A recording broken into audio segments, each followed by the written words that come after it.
ఇప్పుడు కొన్ని express update వార్తలు.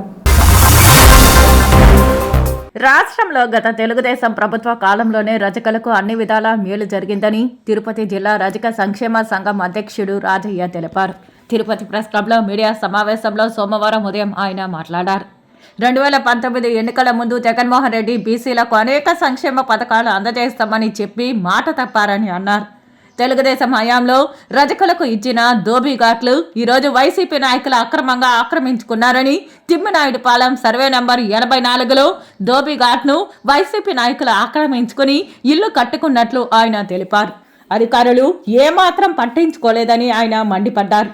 ఉమ్మడి ఆంధ్రప్రదేశ్లో 1983 నుంచి బీసీలకు కానీ రజకులకు కానీ గుర్తింపు వచ్చింది. ఒక టీడీపీ గవర్నమెంట్లో కానీ టీడీపీ పార్టీ యొక్క విధానం పైన రజకులకు మాకు గుర్తింపు వచ్చింది.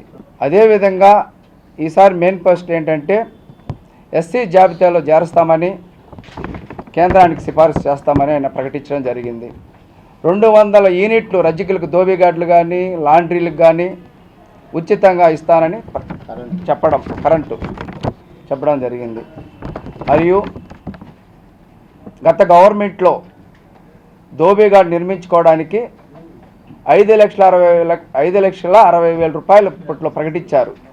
ఈ 5 ఏళ్ళలో ఈ గవర్నమెంట్ రజకులకు ఒక స్థలము కానీ ఆ దోబిఘాట్లు నిర్మించుకోవడానికి ఫండ్స్ కానీ రజక ఫెడరేషన్ ద్వారా బీసీలకు కార్పొరేషన్ ద్వారా ఏ రుణాలు కానీ ఇవ్వడం లేదు.